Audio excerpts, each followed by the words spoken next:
We need Hello everybody, welcome back. Welcome back. How's everybody feeling? I know we're all really excited for this exhibit. We're gonna start in a couple of minutes. It's great to be back. If we could just take a seat, clear out in the front. We're gonna get our program started in just a couple of minutes, and we'll take a look after that at this amazing exhibit. Welcome back, everybody.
Palestine. Free Palestine. Free Palestine. Free Palestine. Free Palestine. من غزة طلع القرار. انتفاضة وانتصار. من غزة طلع القرار. عيش الكرامة وانتصار. من المية للمية. فلسطين عربية. ومن المية للمية. فلسطين عربية. فلسطين حرة حرة. فلسطين حرة حرة. فلسطين حرة حرة.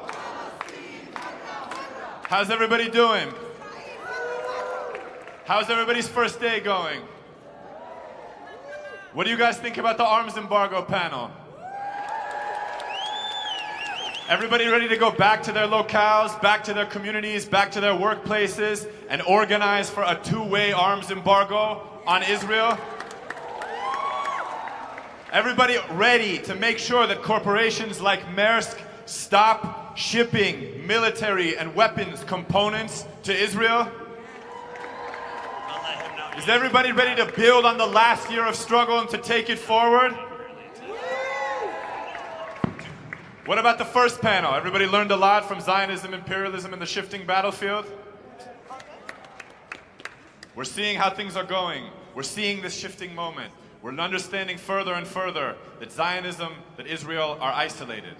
That no longer can there be destruction that goes on in silence, that goes on underneath the shadows, unknown, ununderstood, undocumented. That's what this exhibit is going to be about today.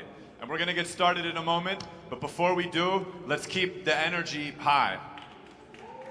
U.S. Israel, stop the slaughter.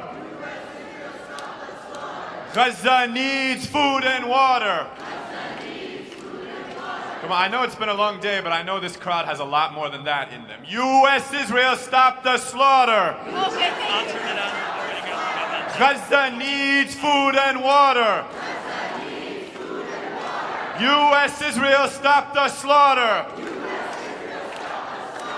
Gaza needs food and water. Free Palestine. Free Palestine. From the river to the sea. Palestine will be free. From the sea to the river. Palestine will live forever. Palestine will live forever.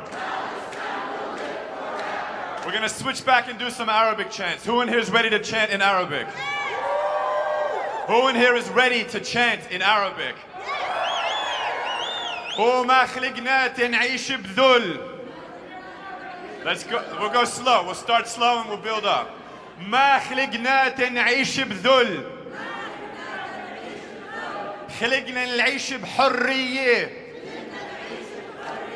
وما خلقنا نعيش بذل. خلقنا نعيش بحرية. حرية حرية. لا أسرانا الحرية. حرية حرية. لا أسرانا الحرية. ولا أقصانا الحرية. ولا أقصانا الحرية. ومن المية للمية. فلسطين عربية. ومن المية للمية. فلسطين عربية. فلسطين عربية. فلسطين عربية. فلسطين عربية. ومن غزة طلع القرار. عيش الكرامة وانتصار. ومن غزة طلع القرار. عيش الكرامة وانتصار. I know we have more than that in us. We're just getting started. We're going to be here for 3 days, building for our people in Gaza, getting ready to fight against the Zionist lobby and all of those voices that try to silence us, building out campaigns, building out struggle to make sure that our people can remain on their lands. When we chant now, I want everybody to dig as deep as possible. I know we have more than us this in them to reflect that commitment. Everybody ready? Everybody ready? Gaza will free us all. Zionism will fall. Gaza will free us all. Zionism will fall. Gaza will free us all. Zionism will fall. Zionism will fall. ومن غزة طلع القرار. نعيش الكرامة وانتصار. ومن غزة طلع القرار. نعيش الكرامة وانتصار. Everybody raise your hand in here if you've spent the last year organizing for an arms embargo. Raise your hand high in here if when you go back, you're going to double, triple, quadruple these efforts. Every hand in here should be up.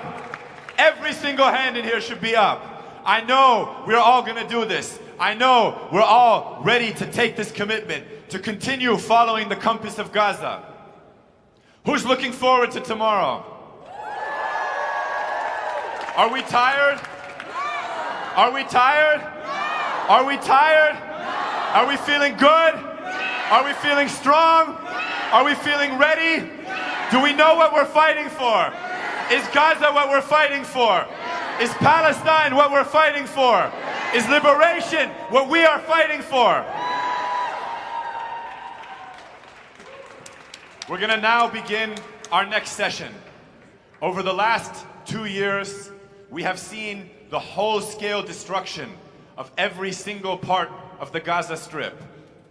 As we convene here today, Israel plans to finish the job, to bring their horrific genocide to Gaza City, home of more than 2 million people.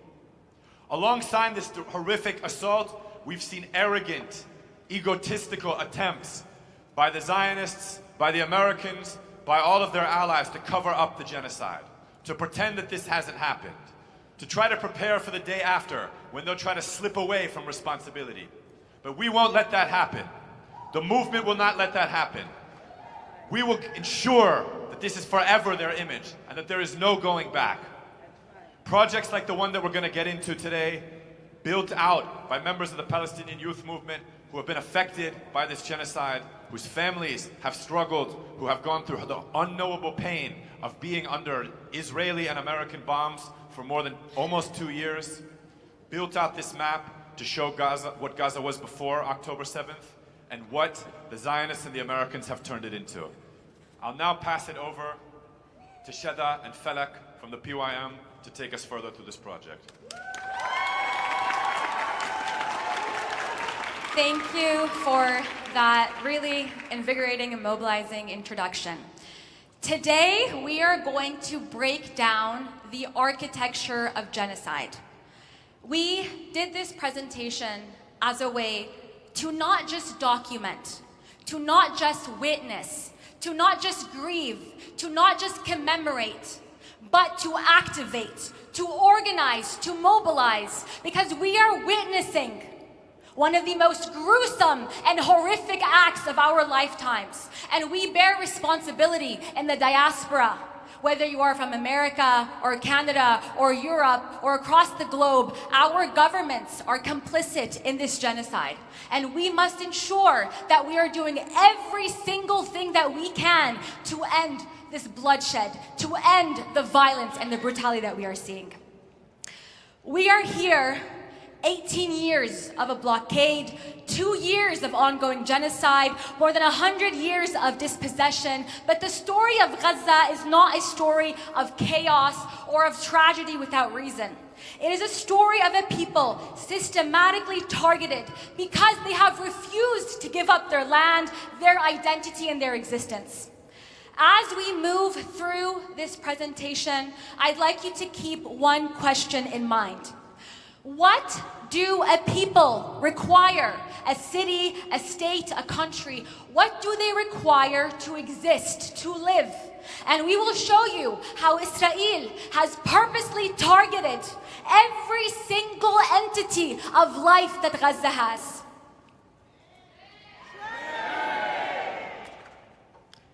We are going to break down food, healthcare, energy, education, shelter, and infrastructure. So let's familiarize ourselves with the map. And we are going to start pre-October 7th, keeping in mind that Gaza up until this point has endured 6 bombing campaigns. That the Gaza that we are seeing on October 6, 2023 is under siege from land, sea, and air. It's been under a brutal blockade for 18 years. Fishermen in Gaza cannot even fish in their own land. If they go 6 nautical miles outside of Gaza, they are bombed, they are targeted, they are attacked. Over here, we have the Erez crossing. The Erez crossing goes into occupied 48 territory. Down here, we have Rafah. It crosses into Egypt. Down here is the Mediterranean Sea, and up here is occupied 48. It is under complete siege, land, sea, and air. The only airport was bombed early on prior to the siege. And it is also surrounded by an iron fence that is 140,000 tons of steel. It is surrounded by thousands and thousands of cameras, of lasers, of different sensors, trapping the people in. And in order to understand this genocide, we need to understand our history. This did not start in October 7th. This did not start in 1948. This began with the Balfour Declaration in 1917, when Britain, an imperialist entity, promised our homeland, laying the groundwork for the ethnic cleansing. And the Nakba is where that groundwork was enacted. So 80% of the population of Gaza are refugees from the Nakba. One example is Hirbiya. Hirbiya exists 14 kilometers northeast of the Gaza Strip. In 1947, Hirbiya was ethnically cleansed by Zionist terrorist militias, and it became a kibbutzim called Zakim. The purpose of these kibbutzim are military outpost installations that go around the Gaza Strip and entrap the people of Gaza inside. These are military outposts that were set up with people to live inside to prevent those entrapped in Gaza from leaving. So if you live in Gaza in Jabalia camp and you come from the town of Hirbiya, you can look up and you can see your town, but you cannot leave because of the iron fence that surrounds the Gaza Strip. And I'm going to read a quote by the kibbutzim general director. He says, "Today too, the kibbutz is the most effective way to maintain 100 civilian outposts along the border fence." Early on, he also said that the first mission of the kibbutzim was to conquer the land. So these are military installations that are around the Gaza Strip meant to keep the people entrapped inside. And we're going to go into the crossings a little bit more. So the Erez crossing, as you see, is the north of Gaza. In order for people to leave the strip, they have to apply for permits. Usually people are applying for permits to get access to different kinds of healthcare, because a lot of the healthcare system in here cannot meet with the diseases or cannot treat a lot of the diseases. Every permit takes at least 50 days to process. So it doesn't matter what condition you are in, and the majority of these permits are denied. The next crossing that we have is the crossing that is Rafah. So this is at the Egyptian border over here. If Palestinians want to leave Rafah, they also have to apply for a permit. They then travel through the Sinai Desert for 6 to 8 hours before reaching the destination. Most of these permits are also denied, and a lot of them come because people want treatment. My uncle, who was in the Gaza Strip in 2016, had a rare form of cancer. He applied and applied and applied and applied to go through the Rafah crossing, and he eventually had to die from the cancer because he was denied entry into getting this treatment. And he didn't just die, he was deliberately killed by this Israeli-American-backed. Our last crossing is the Karim Shalom crossing. This crossing is for most commercial goods. It brings in fuel, it brings in basic necessities into the Gaza Strip. And I will pass it on to Fufu to talk through the geographic spatiality. So Gaza is approximately 2.1 million people. And when we're looking at the Strip, it's very difficult for us to understand what this means. So to give you guys some dimensions, from this side up until the south is only 41 kilometers. Gaza at its smallest is 6 kilometers wide. Has anybody here ever ran a 5-kilometer run? How long does that take? 30 minutes? 20 minutes? If you are being bombed, you can only escape 20 minutes east or west to get away from the bombing. At its widest, it is only 12 kilometers wide, a little bit over a 10-kilometer run. Extremely, extremely small. And within this strip, 2.1 million people are packed. They're packed in varying densities, with the most dense area being here in the north, Gaza City by itself, inhabiting 700,000 people in this tiny, tiny strip. But let's take it closer to home. So this is Gaza on the map. 365,000 kilometers squared and 2.1 million people living in. How many of you guys have seen any sort of image from Toronto? Extremely dense. Toronto is one of the densest populations in Canada, and yet Gaza is 2 times the density. The entire strip is 2 times the density of Toronto, and that doesn't even include Gaza City, which is the most densely populated space. This is the capital of the United States, Washington, D.C., the country that is helping to facilitate the genocide of our people. The strip occupies 3 times as many people as the people making decisions over its killing. How ridiculous and shameful! 2 times the density.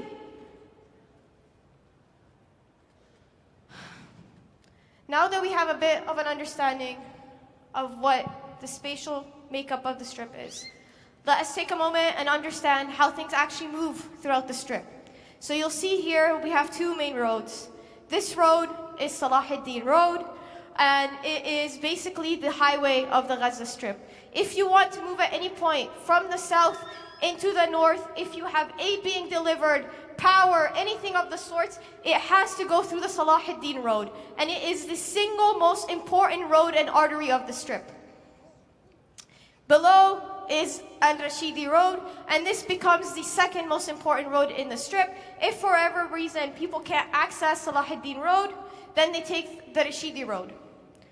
As Shada mentioned, majority of people within Gaza are refugees. And so there are 8 refugee camps within the strip alone.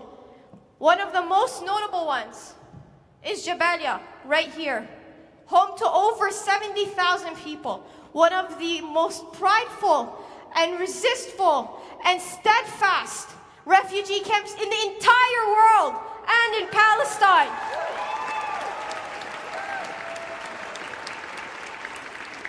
It is the place that the Intifada started from, and it is an extremely densely packed area. Look at those houses on top of each other, and yet people in this area remain steadfast and remain committed to this cause.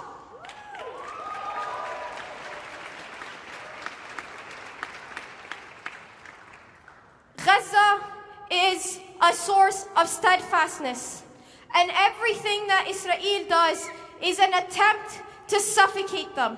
And one of those things is the agricultural zones. The agricultural zones make up only 46% of the strip, and they have to feed 2.1 million people. This is important because it is the only source of food sovereignty that people have when the borders are blockaded, when they're being bombed. The only thing that they are able to access is their agricultural lands.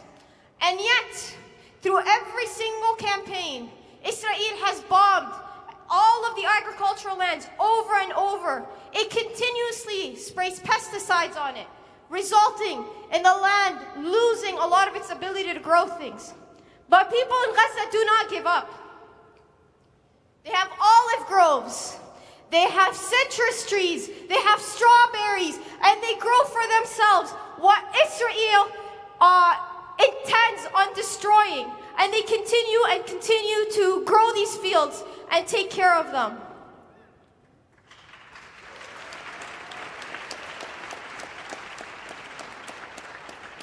Now these fields, they cannot grow without one of the most important things that people need for life, and that is water. Water is extremely scarce in Gaza, and it is one of the main tactics that Israel uses to suppress people. Within the strip, there are 3 main ways to get access to water. Desalination plants, which make up 66% of the access. Mekarot water pipes, which are controlled by Israel, which make up 6% of the access. And the last remaining percentage is from the water wells. And we'll go through each one specifically. So within Gaza, there are 29 desalination plants. And this is an image of what they look like. Pretty basic, and they try to get the job done with whatever power they have. The Mekarot water pipes are controlled by Israel, which means at the turn of a dime, by an order by a single military general, they are turned off or turned on. And they are consistently turned off whenever Israel decides that it's time to escalate. And the last way people have access to water is through the water wells. Gaza sits on a natural aquifer. What does that mean? It means there is a fresh body of water that sits below the strip. When you are in Gaza, you're able to dig a water well and extract some of that fresh water in order to be able to drink.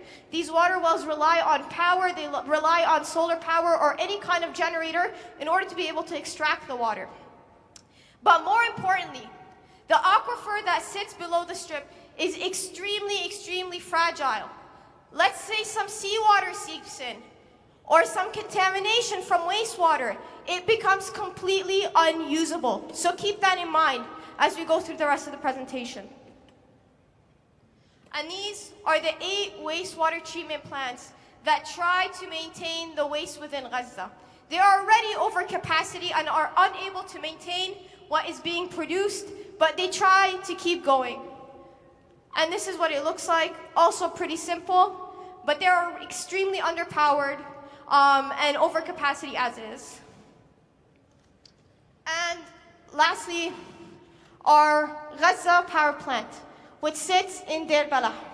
This power plant powers Gaza. It is the only singular power plant that exists within the strip.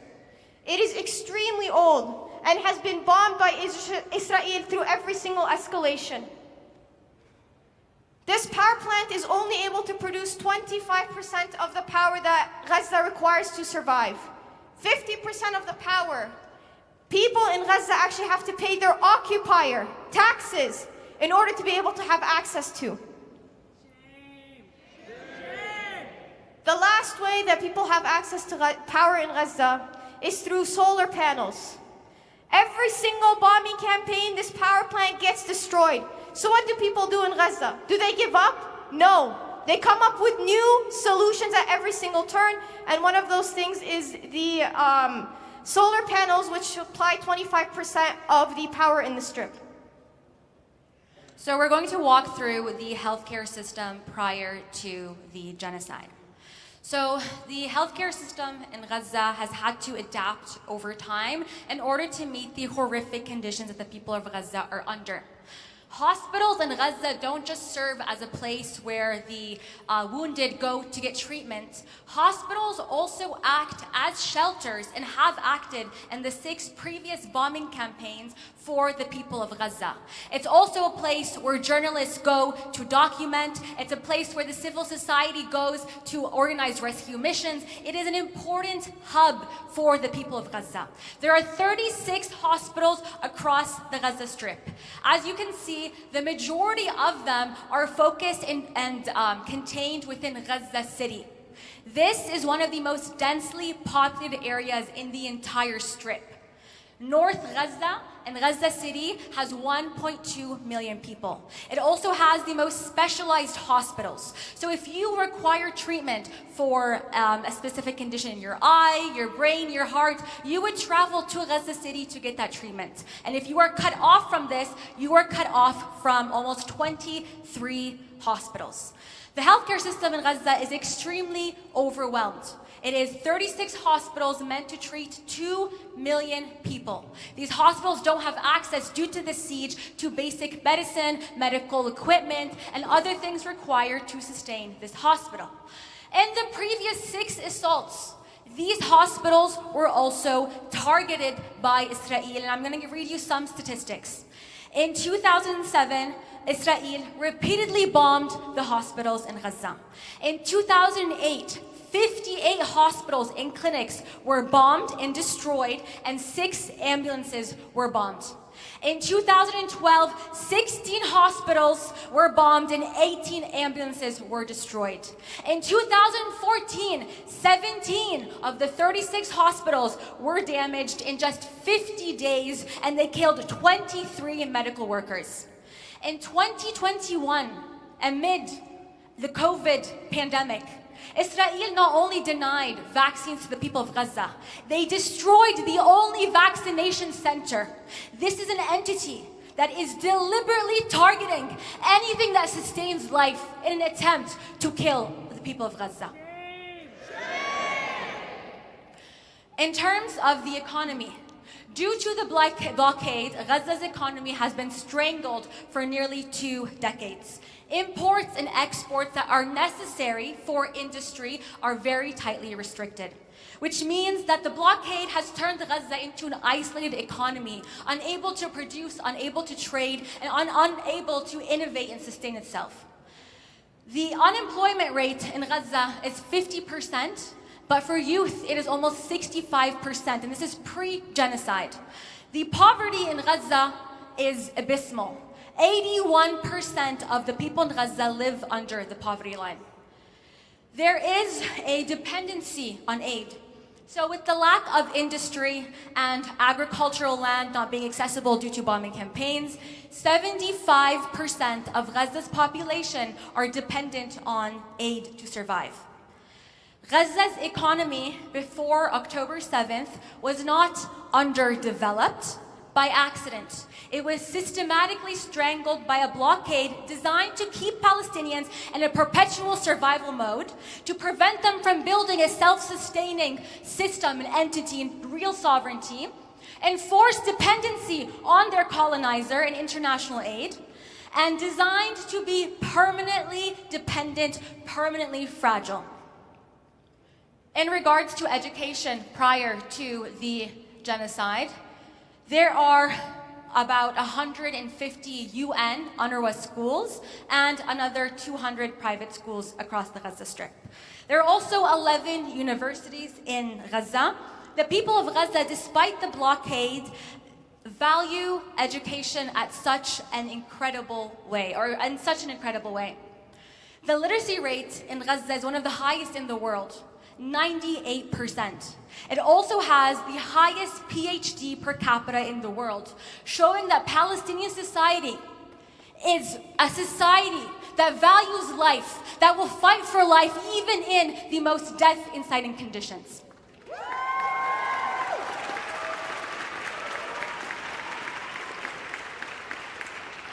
Education in Gaza is not just about getting jobs or being able to go into the job market. You know, I get a master's because I can't find something for my bachelor's, and I go into the PhD, I go into the cycle. Education in Gaza is about survival, about identity, about a love of life and knowledge and a defiance against erasure. And resistance, absolutely. So now we are going to transition post October 7th. I want you to keep things in mind as we go through this. This area is the most densely populated area. Jabalia camp alone has approximately 100,000 people living in there. Gaza City, also extremely dense. Nusayrat camp, you have refugee camps of people who have been displaced from their homes multiple times due to the previous bombing campaigns, also displaced within the Gaza Strip. And we are going to go into the logic of Zionism as a small introduction before we go into the breakdown of this genocide. When we talk about Gaza, we need to make something clear. This genocide did not erupt out of anywhere or nowhere or by accident. It is not some chaotic rupture. It is enacting the exact logic of Zionism. Zionism, since its inception, is a settler, colonial, expansionist, genocidal, fascistic project. It is a project that to this very day has still not marked its borders. It is a project that survives only at the behest and the subjugation and the elimination and the murder of the Palestinian people. Every bombing of a hospital, every evacuation order, every displacement order, every settlement that is built, every crime by the Zionist entity is just an expression of this genocidal ideology. But Zionism doesn't stand alone. It is the foot soldier of imperialism in the Middle East. Israel functions as the garrison state for empire, and it secures the West's entrance to dominance through perpetual wars and violence. And I want to kind of introduce a concept that will ground us throughout this presentation as we understand the genocide, and I'll introduce it with a quote by Ghassan Kanafani. Imperialism has laid its body over the world, the head in Eastern Asia, the heart in Middle East, its arteries reaching Africa and Latin America. Wherever you strike it, you damage it and you serve the world revolution. We will break down throughout this presentation how each sector, how each vital artery in Gaza is deliberately targeted, but we have to hold on to the truth that what is happening in Gaza is not an aberration or a breakdown. It is the blueprint. It is the logic of Zionism serving the project of empire.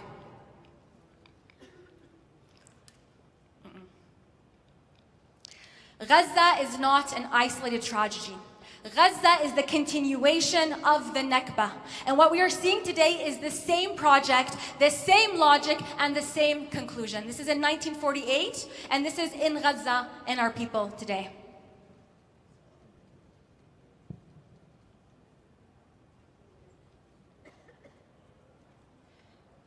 So Shada did a really phenomenal job of highlighting the logic of Zionism. And as we go through this, I want us to keep in mind what was mentioned at the very beginning. The vital components that are necessary for life. Food, water, power, agriculture, energy, whatever you might think of. And I want to read you this quote by Yoav Gallant on October 7th.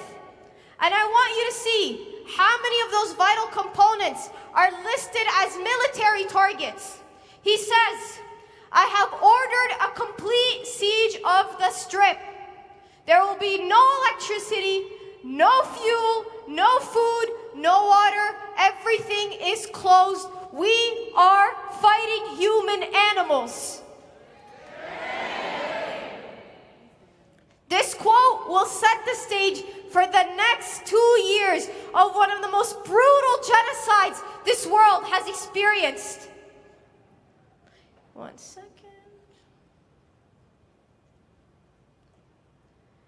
We will start with the displacement timeline of the Strip.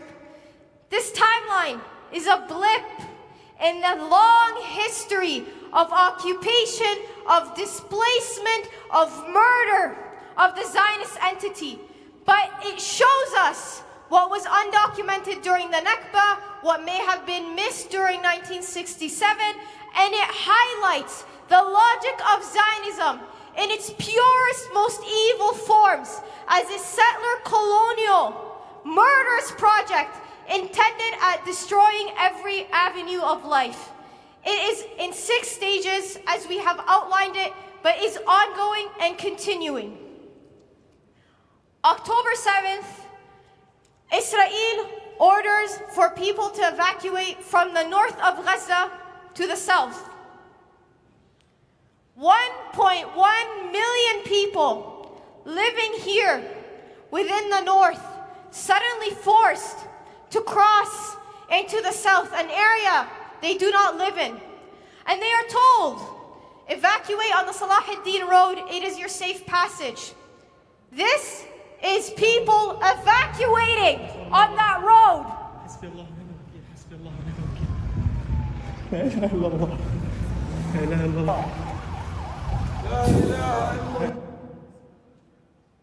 How disgusting. Every time I go through this presentation, it brings me to tears.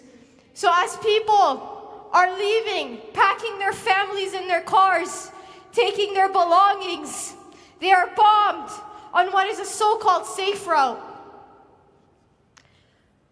Israel also introduces something called a buffer zone.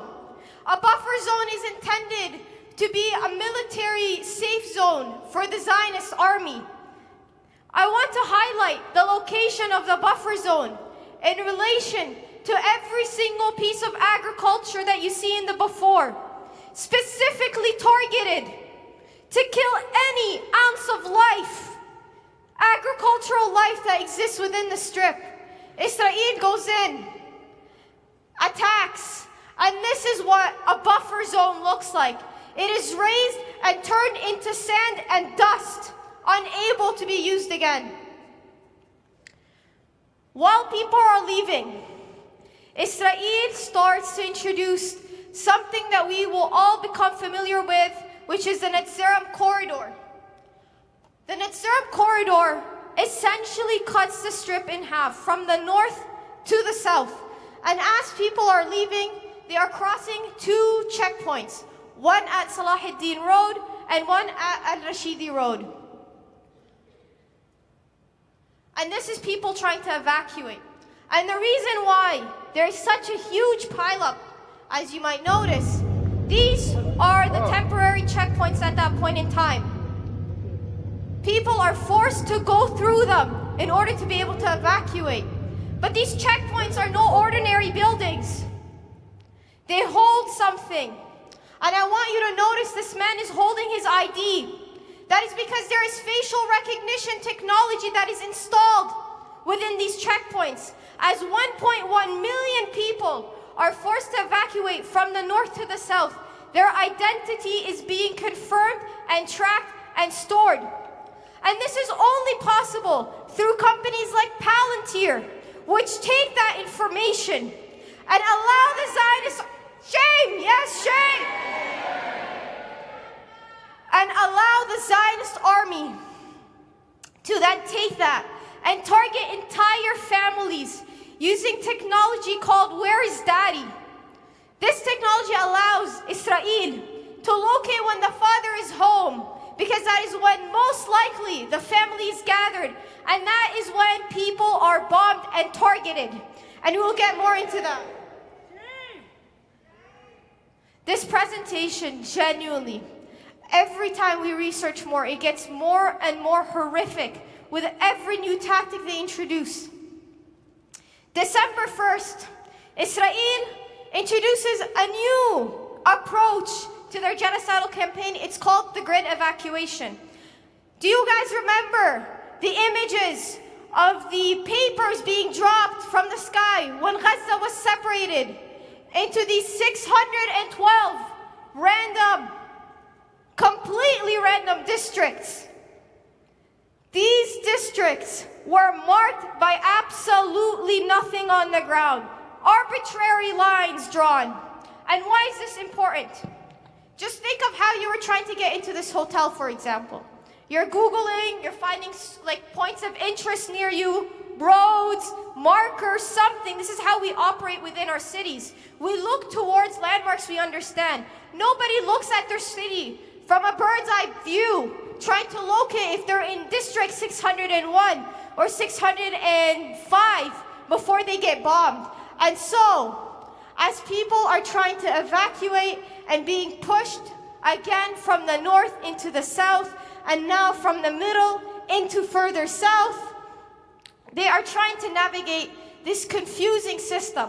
And not only do they have to navigate this system, Israel will tell you, you know what, if you're in District 400, this is now a danger zone, go to District 500. You go to District 500, and Israel bombs it. They bomb the so-called safe zones that you are trying to evacuate to. They also start the invasion, the ground invasion of Deir Balah, the central area, and Khan Yunis at this point, essentially isolating the north from the south, and the people that were in the central areas being completely pushed aside into the south, entirely into Rafah. And this is when the next phase of this campaign starts. From May 6th, a little over a year ago, Israel starts its displacement campaign from Rafah. People are told, you know, you evacuate from the north to the south, you're safe. No. Actually, go from the central area and follow the grid, and you're in Rafah, and this is now your safe zone. You finally evacuated at this point 2 times if you're lucky, and you're in Rafah. And what does Israel do? They bomb Rafah. Many of the dead and injured, women and children. The Palestinian Red Crescent says people were burned alive in their tents. Do you guys remember those images of the tents caught on fire? I specifically have one image in my mind that comes every single time I think through this part. The man with the catheter in his arm being burnt alive in his tent after he evacuated, only to be bombed by this Zionist entity and have his life taken in the most horrific way. It is not enough for Israel to bomb. Recall, Israel has complete control over the Erez crossing. It has complete control over the Kerem Shalom crossing. Rafah border crossing. It borders technically with Egypt. So you would think Egypt has some control over what goes in and out. But they take their orders from the Zionist militia. And at this point, the Zionist army says, yeah, shame, horrible. These are Arab people allowing themselves to take orders from a Zionist militia. Israel says, you know what? We don't need you anymore. Screw you. Screw you for being a lapdog. We don't care. We're going to take this entire corridor and turn it into what we now know as the Philadelphia corridor. And this Philadelphia corridor gets taken over, and Israel introduces its tanks, and it is fully occupied, and Israel now has complete control over every single crossing point into Gaza. You would think that during this point, when people have already been evacuated out of Rafah into the so-called safe zone, the Mawasi refugee safe zone, they would be safe. Of course not. Through every single point where Israel tells people to evacuate, they bomb them and bomb them over and over and over again. This is the bombings of the Mawasi safe zone during its so-called time as a safe zone in this part of the displacement timeline. Over a dozen bombing campaigns. And this is when Israel starts to implement a strategy of isolation and taking over specific parts of the Strip. Can you raise your hand if you recall the videos of people being rounded alive from their homes and then being placed into pits in Jabalia camp? These images are engraved in our minds, and we will continue to remember them. When Israel decides that it's time to take over parts of the north of the Strip, it introduces something that is known as the Mobilizing corridor. This corridor essentially completely blocks North Gaza from the rest of the Strip, isolating it. And at this corridor, you will notice the Jabalia camp is completely isolated in the north. And Israel uses as an opportunity to round up Palestinians out of their homes and punish them and kill them and put them into mass graves.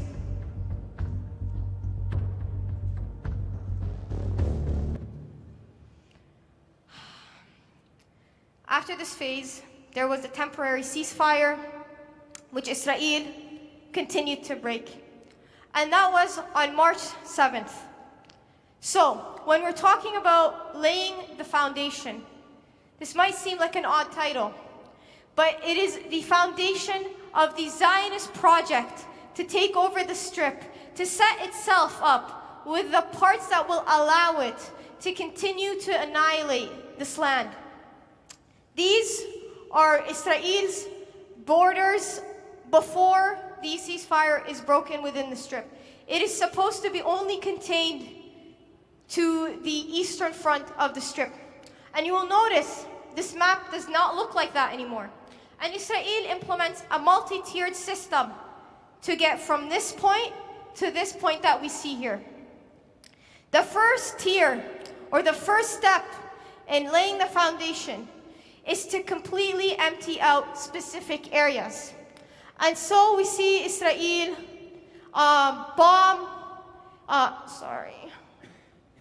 We see Israel bomb several parts, and the first 2 months of this campaign are some of the most violent. They are horrific images, continuous bombing throughout the Strip in order to push people out. But they also enact another strategy, and that strategy is starvation. For 11 weeks, they block every single bit of aid from entering the Strip. But this doesn't specifically push people to a specific area. So Israel implements its second phase. That phase is the isolation of specific people in pre-decided areas in order to completely cut them off from the rest of the strip. And these areas are here in the north, in Gaza City, and in the south by the humanitarian zone, or the so-called humanitarian zone. And they do this in a very specific way, through the GHF aid murderous sites. So at this point, yes, Shay. At this point, people have not eaten for 11 weeks. They have children. People are sick. People are starving. And so they flock to these GHF aid sites in order to be able to receive even just a bag of flour. They risk their lives. And so Israel is able to completely isolate them in these specific areas and continue to take over parts of the strip. Everything that you see in red on the map right here is technically an Israeli military zone. And the last way, these are the GHF sites. The last way that Israel decides to lay its foundation is to completely enclose people in. You'll see here, there are very key markings, the dashed lines. These are military crossings, and they are very strategically placed. They surround these areas and completely isolate them and cut them off from the ability for people to go back home. And more importantly, these are people being burnt in these homes. More importantly, they raise the ground entirely.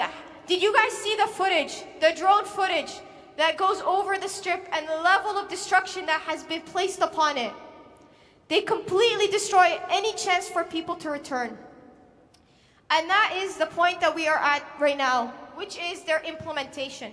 So Israel has laid its foundation, and as of August 8th, its Gideon's chariot mechanism has ended, and they have entered into the next phase, which is the attempt to take over the Gaza City strip. The Gaza City as part of the strip.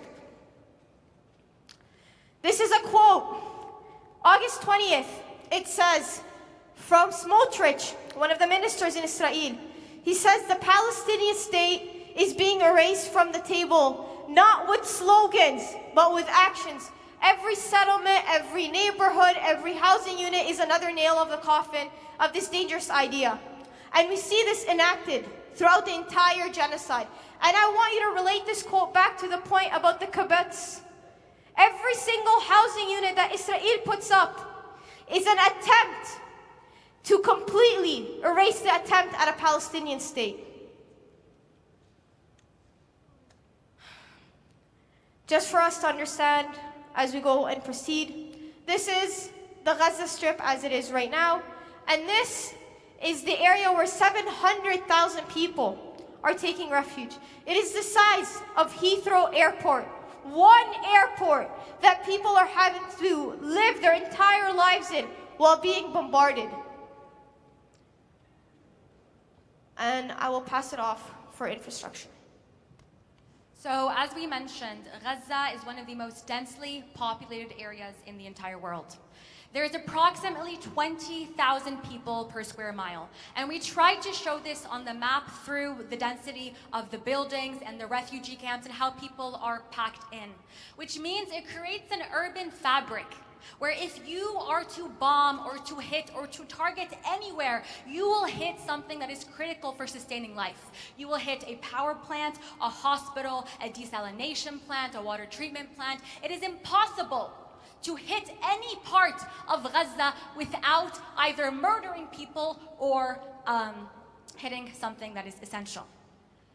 In just the first month of this bombing campaign, 25,000 tons of munitions were dropped in the north of Gaza. 25,000 tons. These are Mk-84 bombs that are dropped from F-35 fighter jets that our countries are supplying and deploying and refueling and repairing. In Canada, for example, every single F-35 fighter jet is made up of $3 million worth of Canadian components. And this area that we see over here is Beit Lahia in the north. If you were to look at Jabalia right now, 90% This is a statistic from a few months ago. 90% has been completely flattened. This over here is Rafah at this moment. Now, Israel's targeting strategy comes in 3 different ways. It targets depending on timing, on strategic utility of where to bomb, and also location. So, starting with timing. The timing of Israel's bombing in the mornings are at aid sites, are at bakeries, are at places where people are going to get food, to get water, to get fuel, to get any necessity. But their bombing at night happens in residential areas because they know that's where the family unit gathers. And they use AI, like Fufu mentioned, called Where's Daddy, to bomb the family unit. The next way that they target is by the strategic utility. So as was mentioned, as they're evacuating, Israel is bombing the one corridor throughout the strip that serves as the main artery. If you are bombing here, you are cutting people off from the entire strip. The next way that they bomb is strategic location. So Israel is especially sadistic in this way. Whenever Israel bombs residential neighborhoods that are, of course, near hospitals, Israel will also bomb the roads that lead to the hospitals. It will also bomb the paramedics and the ambulances that are at the hospital. It will bomb the cars that are traveling to the hospital to ensure that it is enacting maximum pressure, maximum attempts at murdering and killing the people of Gaza. Our statistic, as was mentioned, is 90% of Jabalia is completely flattened. That statistic has now spread across the entire Gaza Strip. So if you are to look over here, we have housing unit after housing unit, residential building, and this is not because people like to be packed in this way. It is out of necessity to survive, to live. It is people corralled. If we are to look at the aftermath, it is empty. And people are corralled into the so-called humanitarian zone in Al-Mawasi and up in the Gaza Strip. This area is almost emptied of buildings, of any walk of life, but people remain on their land and people are still steadfast to this moment.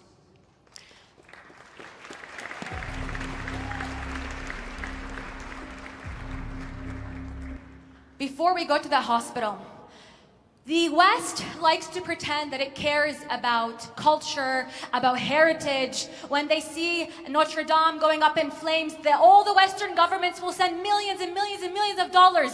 In Gaza, every single university was bombed. In Gaza, all of the mosques have been bombed. In Gaza, the oldest churches all have been bombed. And what has the Western entity done beyond greenlight and whitewash the Zionist crimes? Shame! A few videos here. A lot of us here are university students. A lot of us here go to school and we know what the library means to us, or the study nook that you have on the 3rd level where you go and spend your time. Or if you've graduated, you go back and you commemorate. You see your friends, your colleagues, your professors. It means something to you.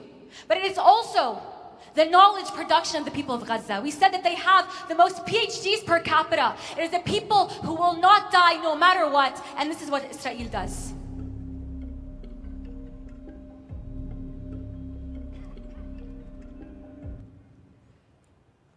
This next one is inside Gaza University. The Israeli army, in its attempt to try and debilitate the morale of the people of Gaza, have also been very, very good at recording their war crimes for us when we try them in the future for all that they have done.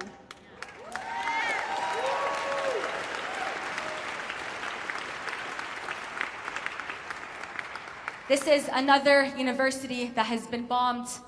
Every single university in Gaza has been bombed, and the attempt or the want to eradicate all our scholars, like Rafah al-Arir, all of this has been deemed scholasticide. Not only an attempt to kill knowledge, but to kill those who carry knowledge. And we are here to document, to learn, and to apply what we learn to ensure that the struggle continues, because they can never kill a cause if we are doing everything that we can, educating ourselves, organizing, mobilizing. They will never, at every single attempt, be able to kill the struggle.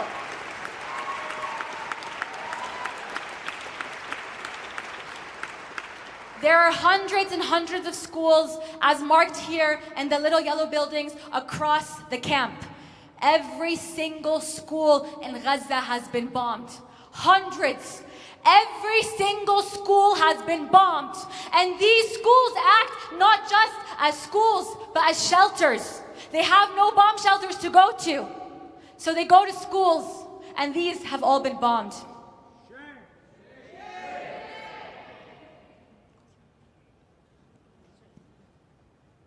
So as we mentioned, there's a singular power plant within the strip that is responsible for supplying all of the power. On October 7th, Israel entirely cuts off people's access to power and blockades any kind of fuel shipment from coming in.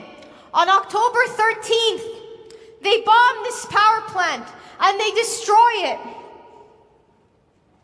They target two key sectors of power: fuel and electricity, the necessary things that every single one of us relies on to survive.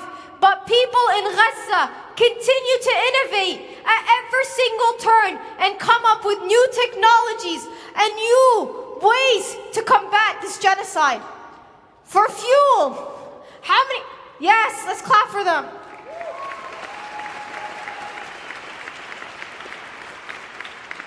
For fuel, we usually go to a gas station and we pump our cars full of fuel. In Gaza, people burn the plastic from their burned furniture, from their bombed homes, and they turn it back into fuel in its rawest form that they can power their cars with, their homes with, the hospitals with, the infrastructure with, over and over. And they subject themselves to the single most brutal way of turning any kind of element into fuel in order to be able to continue to live on and continue to have a life.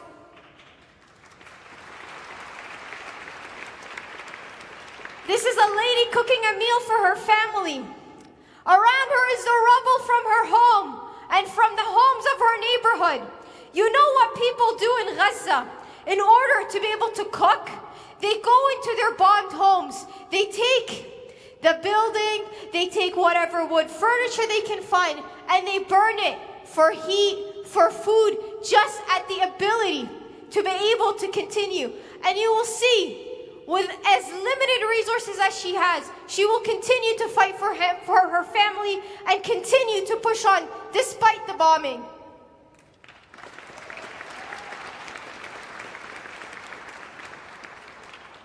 If we remember the solar panels from the very, very beginning that we mentioned, when Israel bombs a home, people don't sit and wait around, oh, where's my power coming from? They take the solar panels from their destroyed homes, connect them to the batteries of their bombed cars, and they use it to plug in their phones and charge them to continue to document this genocide for every single one of us to continue to show up for them.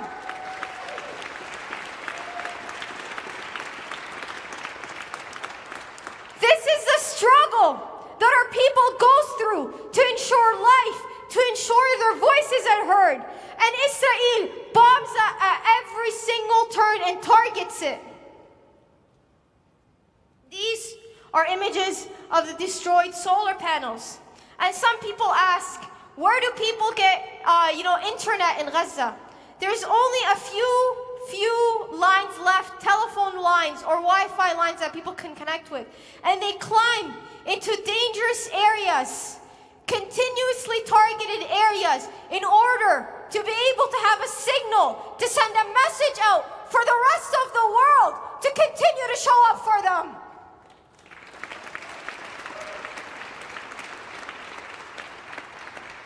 And keep power specifically in mind as we go through every single piece of infrastructure that follows. So we are going to now go into the healthcare system. Actually, Fufu, I'm going to give this back to you. I have this in my pocket.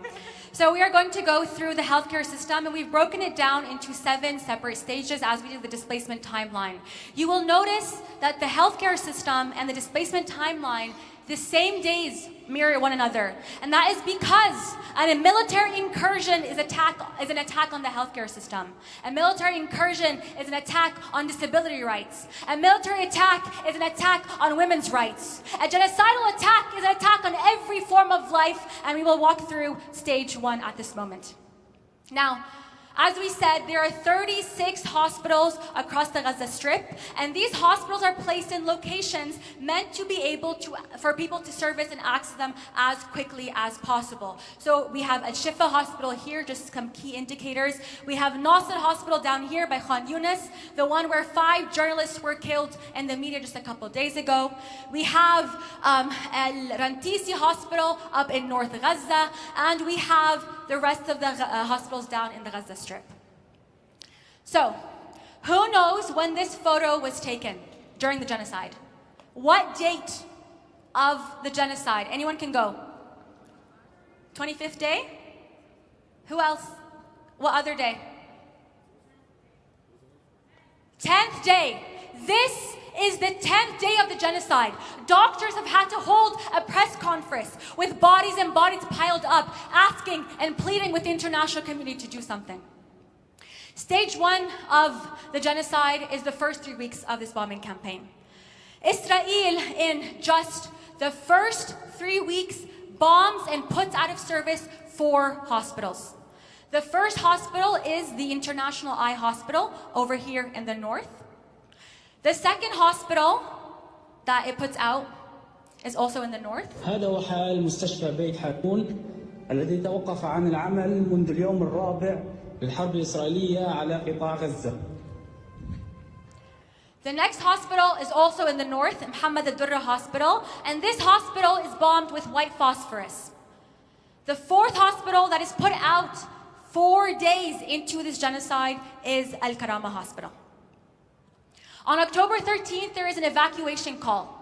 Everyone in the hospital, including doctors, are called up and told, you must evacuate from the hospitals. What does this mean for the people living in the Gaza Strip? That means that you are putting out 23 of the 36 hospitals. They will no longer be functioning. In an entity where, in an area where the healthcare system is already crippled on top of a genocide, on top of bombing, now you've removed access from it. Why don't you go? What does it also mean to ask doctors to evacuate a hospital? You are asking doctors to betray the one oath that they made, that they will protect their patients against anything. It means that babies in NICU will be left to die. The comatose patients will be left to die. It means that you are subscribing your patients to death. Why don't you go with your family south? And if I go, who treats my patients? They are not animals. They have the right to receive proper health care. Do you think I went to medical school and for my postgraduate degrees for a total of 14 years, so I think only about my life and not my patients? I'm asking you, ma'am, do you think this is the reason why I went to med school? To think only about my life? This is the last interview that Dr. Hammam gave before he was also targeted by the Zionist entity. Now, by October 23rd, the Gaza Strip is blocked. Hospitals rely on generators for fuel, which means that the fuel has now run out at this point. So what do doctors have to do? They have to perform surgeries in the dark. At this point, October 28th, 9 hospitals in the north, just 2 weeks in, have been completely decimated and closed down. Stage 2 is the ground invasion of the north. The ground invasion of the north happens in 2 directions. It goes from south to north and east to west, and this is setting up and propping up the Net Zero corridor that Fufu talked about that blocked or cut off the strip from vital access. This also means that 17 hospitals have been entirely besieged and isolated from the rest of the strip.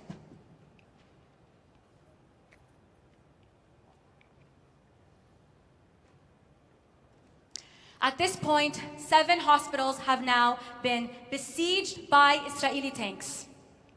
And we are going to go into 2 examples of hospitals that were invaded. Al-Rantisi Hospital in the north and the Shifa Hospital in the north. And the Shifa Hospital is the largest hospital in the Gaza Strip. So Al-Rantisi is surrounded, under siege, and then invaded.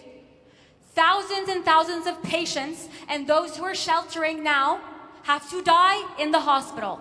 Doctors have to dig up graves for martyrs within the courtside of the hospital. And what pathetic propaganda piece does the occupation release? I want you to look at this room. People are putting curtains with nothing above, just wall. No reason to put here a curtain unless you want to film. The famous... There is a list. There is a list. This list, in Arabic, And in the beginning, if anyone remembers the bombing of the Ahli Hospital, the Zionist entity put in a lot of effort in creating propaganda.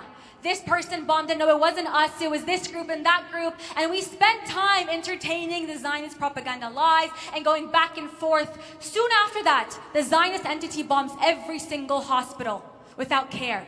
And we have to remember that our fight, we know where our people lie. We know that our cause is a just cause. And we know that the propaganda from the enemy will never deter us and we will never give in to these pathetic attempts.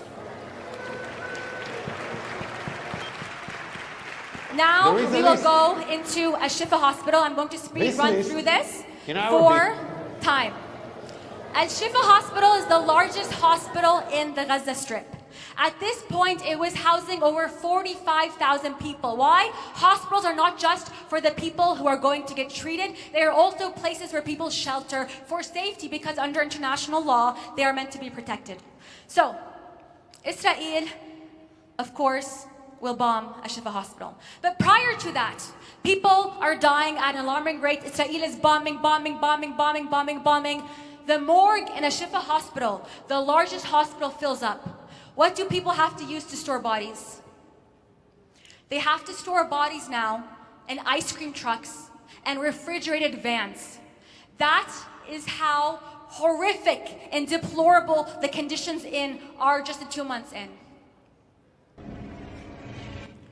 Later on, the Shifa hospital is completely surrounded.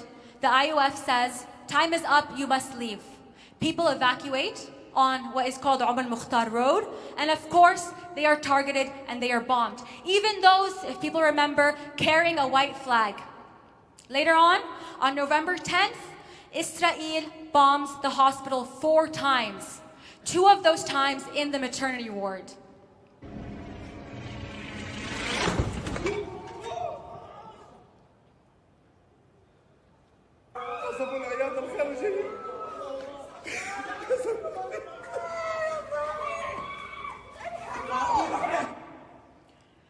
At this point of the genocide, we are at November 13th. There is limited access, there is a media blackout as Israel has completely taken over the Shifa hospital. There are now 60,000 people displaced in sheltering there. And people who are in there, comatose patients, people who are in the ICU, babies in the NICU, are also surrounded in this hospital. As the lack of fuel at the besieged hospital, the fuel runs out, nothing is going in. Doctors have to take premature babies out of where they are being held and wrap them up and hold them with their body warmth to keep them alive because they no longer have generators to be able to keep them alive. On November 13th, the bodies in a Shifa hospital pile up to the extent where there are stray dogs feeding on the bodies of martyrs. And people cannot go out to the courtyard to bury them because Israel will shoot at anyone who even breathes and moves a muscle. At the end of the invasion of a Shifa hospital, mass graves were found. Bodies were taken and tampered with. Organs were taken from the Euromedical Hospital, put out a study saying that Israel had tampered with the bodies that had been piling up in a Shifa hospital. And it is such a vulgar way to commit what Israel commits. Anything it does is disgusting. But as you learn through how it conducts this genocide, you see that this entity is so incredibly sadistic and performs these things in the most horrific ways. We're approaching stage 3, and this is a ceasefire. This is that starts from the 24th of November. What does Israel do the first day of this ceasefire? It invades and bombs and takes over the Indonesian hospital that is in the north of Gaza. Now we go into stage 4, the ground invasion of the south of Gaza.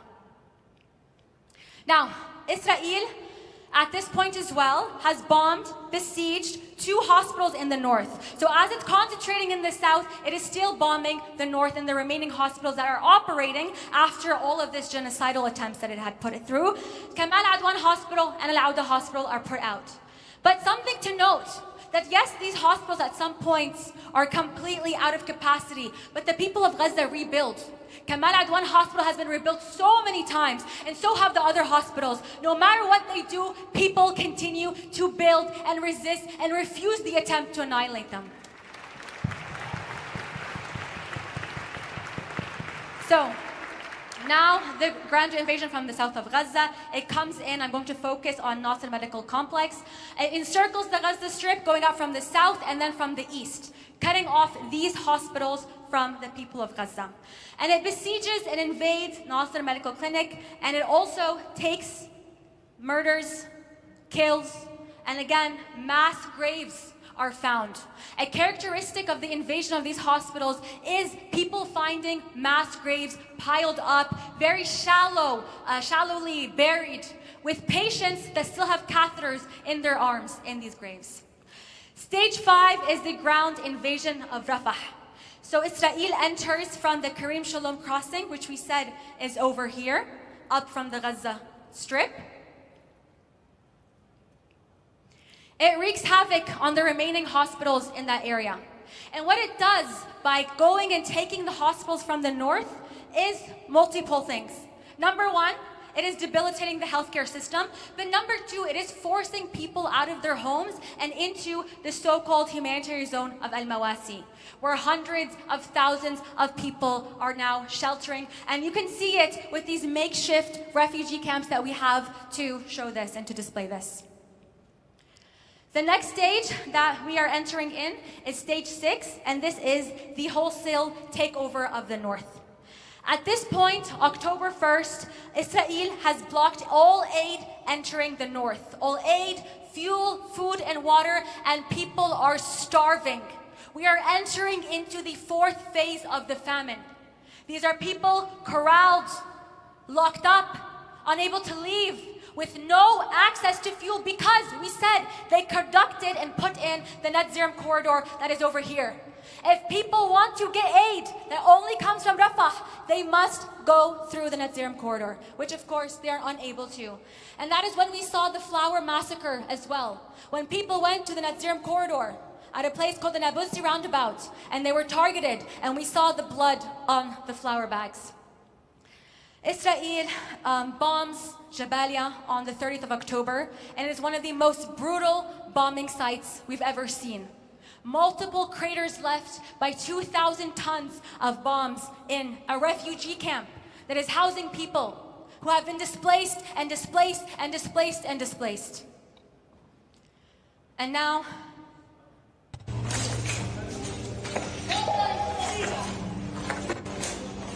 Israel also invades Kamal Adwan Hospital. When it invades Kamal Adwan Hospital,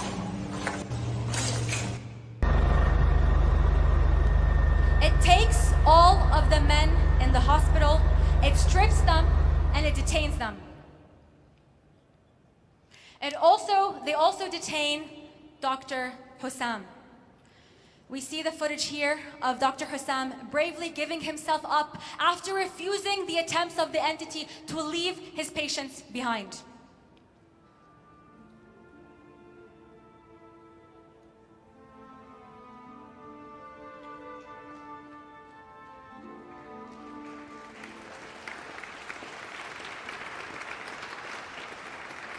No Merkava tank, no entity that is subsidized by the largest imperialist power in the world can have anything against the people of Gaza, who only have a will to live, to resist, and to survive.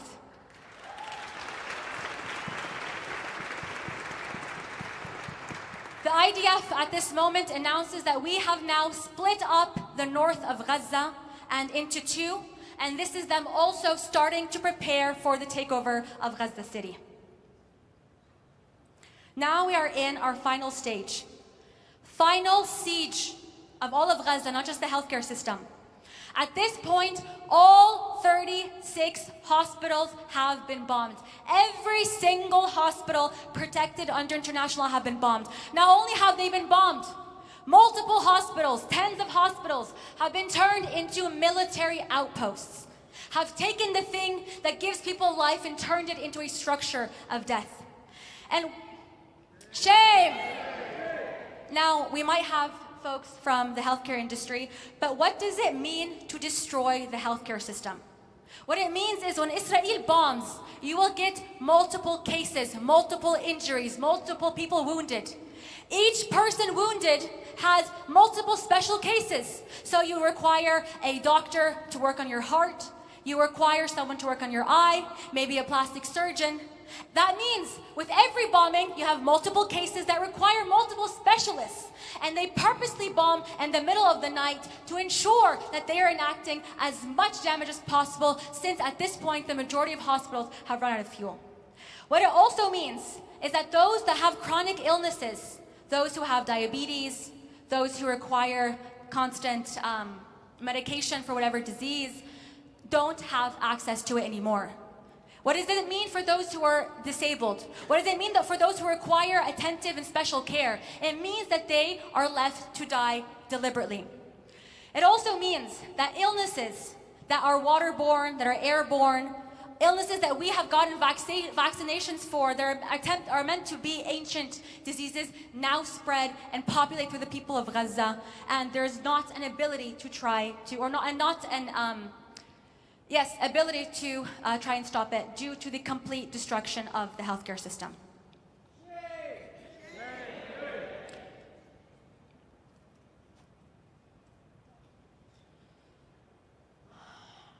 If we recall, Gaza gets water from three main sources.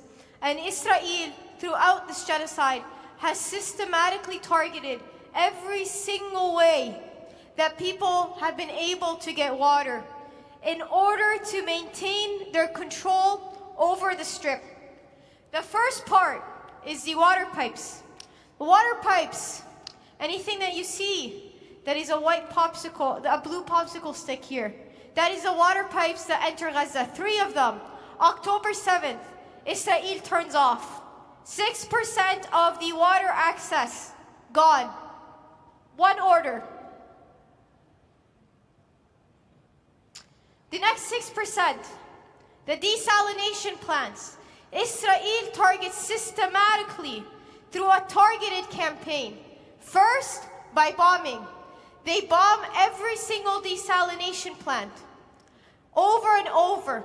And this is actually one of the desalination plants that they target. And note, we actually found photos afterwards of IDF accounts posting photos at this specific desalination plant, posting it as a military site. So not only do they take the most vital parts of life, they turn them into military sites for their use. The last percentage, the water wells, which people absolutely need to be able to survive, is targeted over and over again, systematically. Water wells throughout the strip are bombed time and time again. Every single water reservoir is targeted. Israel flushes seawater below the strip in order to contaminate the water source, the aquifer. Not only that,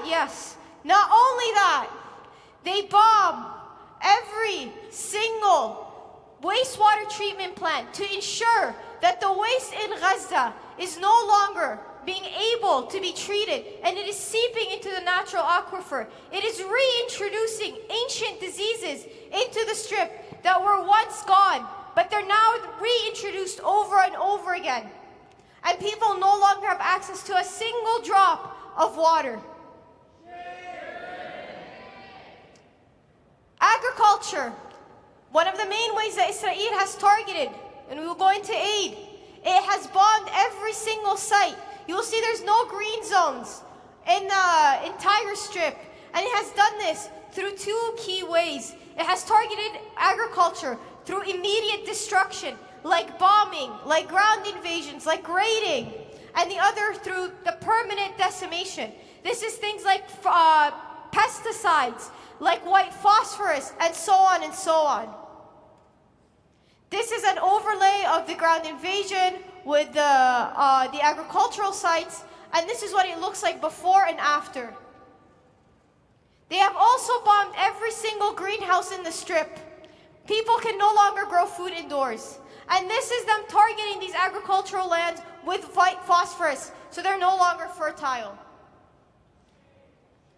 The other thing, which we don't often think about, is the pollution due to the decomposing bodies, the trash that's left out, and so on and so on. These pile up and further destroy the agriculture within Gaza and destroy the soil further. We are going to speed run the next 5 minutes, this entire presentation. There will be more information on how to access this exhibition, the research, the script on the Palestinian Youth Movement Instagram page, so please look out for it. And also please go to the sessions organized that help us or tell us how we can organize around food sovereignty, around labor and other places. So really quickly, this stage is called the Architecture of Genocidal Starvation, and we're going to break down GHF and how aid has been utilized in this moment. So prior to this, there were 400 UN sites scattered throughout the Gaza Strip where people would go and get aid. Now there are only two ways for people to be able to access aid, and it is either aid drops or these JHF murderous sites. Aid drops are go into two zones. They will either fall into the 88% military takeover zone, or they will go into the very densely populated areas where people are resting or people are seeking safety from. The issue with the aid drops is they don't carry nearly enough food to feed the people of Gaza. They are not targeted, so they can't ensure that they are reaching those who require it. And also, when they are falling in the areas that have a very dense population, they also fall and crush and murder people. And this is a video that I will just pass by where these aid drops that are meant to try and help actually kill. The next thing we have is the GHF death traps. So there are 4 across the strip, and remember that prior to this there were 400 UN sites. There are 3 down here at Rafah, and there is 1 at the Netzerim corridor, meaning that people in North Gaza, above the Netzerim corridor, do not have a way to access aid. These Rafah 3 GHF sites are also all located in military bases, areas where there are evacuation orders, and so is the one at the Netzer Strip. It's actually located right next to a Merkava IDF tank. The people are corralled like animals, hundreds of thousands of people. They have to walk 6 to 8 kilometers to reach these aid sites, and 6 to 8 kilometers back carrying the food rations with them.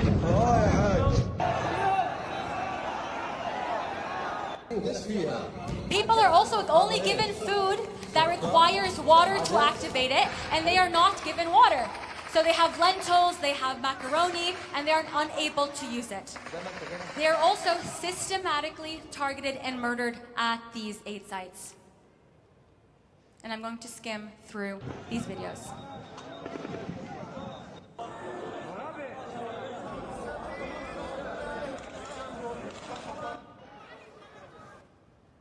These aid sites are so horrific that people who are suicidal, in Islam it's haram to kill yourself, they go to these aid sites when they've lost every single family member in hopes that they are killed. That is how brutal and deadly these aid sites are.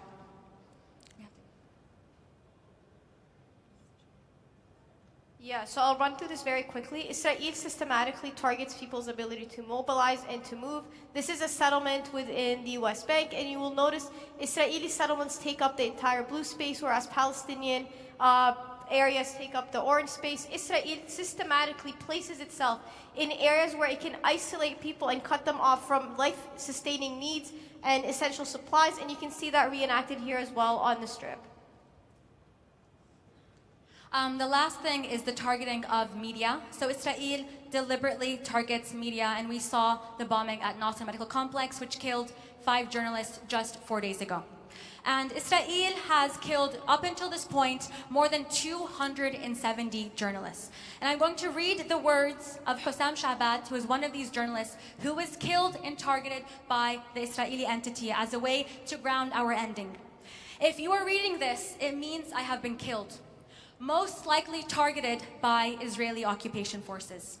When all of this began, I was only 21 years old, a university student with dreams like anyone else.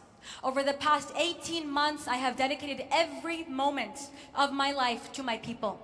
I documented the horrors in northern Gaza, minute by minute, determined to show the world the truth they tried to bury.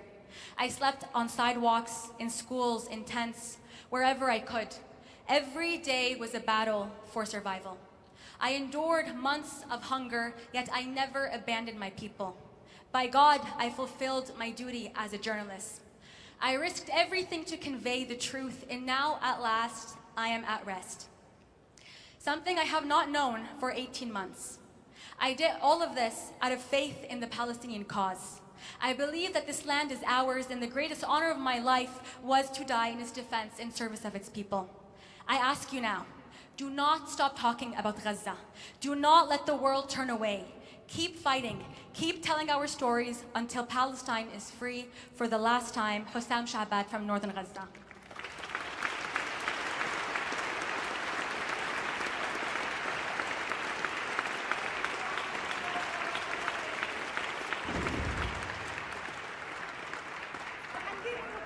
As we close today, we end not in despair, but in clarity.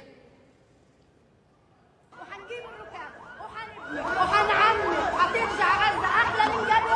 في طفلة، بنت شهيد، في أختها، في ختيار، في شاب، كلنا حنعمرها وحترجع أحلى من قبل. غزة فينا، إحنا اللي صمدنا وإحنا اللي صبرنا. ولا إنجازات لأي حدا، ولا لأي قيادة، ولا لأي كبير، ولا لأي دولة. الإنجاز هنا. هذا الإنجاز أنا وهي ونفتخر إنه إحنا اللي أنجزنا، إنه صبرنا. Even amidst rubble, even after losing everything, our people have not given up. Zionism, empire, and every government that sustains them cannot crush the Palestinian will to live, to resist, and to return to our lands. And we carry the words of Anas al-Sharif forward. And his final message he wrote, I urge you to not let chains silence you or borders hold you back.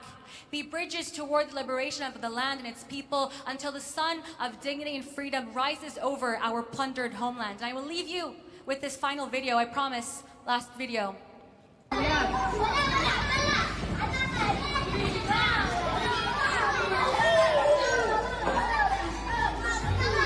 تلعبي جوا يلا فوتي جوا يلا يا لين يلا يا لين.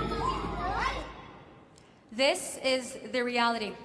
Imperialist powers drop scraps from the sky to ration our people's life, to attempt to humiliate our people, to starve them slowly. Yet even in this, our children transform it into life. That is Gaza's message to the world. Generation after generation, we will outlive you. Generation after generation, until total liberation, we will not leave our lands.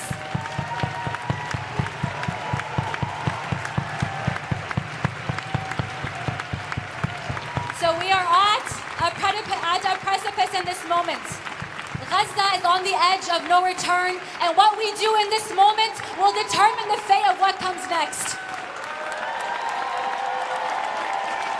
We in the diaspora are not merely observers. We are not here just to mourn. We are not here just to commemorate. We are here to activate. Until Palestine is free from the river to the sea. Thank you all.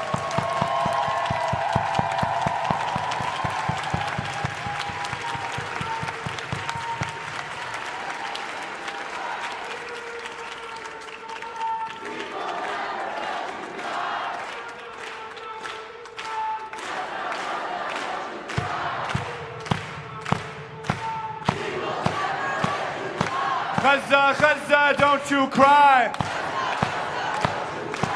We will never let you die.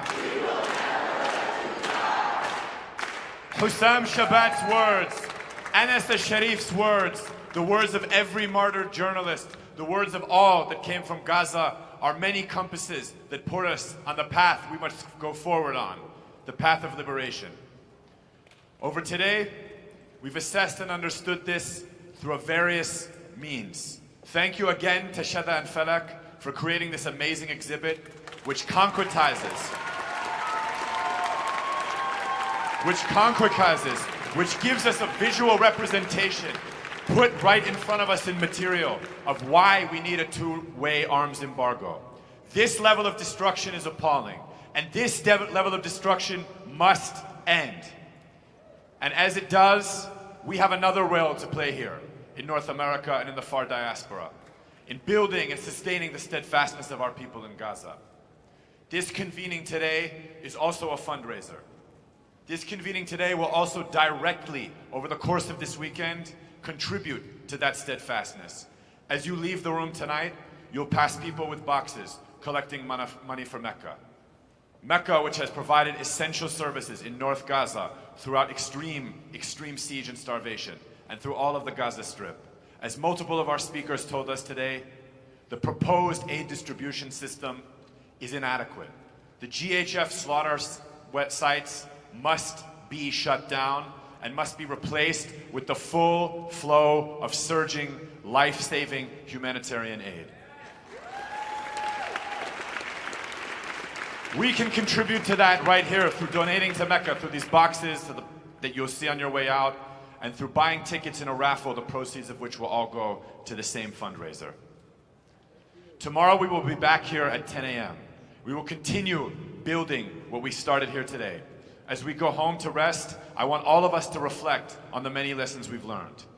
This conference is about building organization, building reflection, building relationships with each other.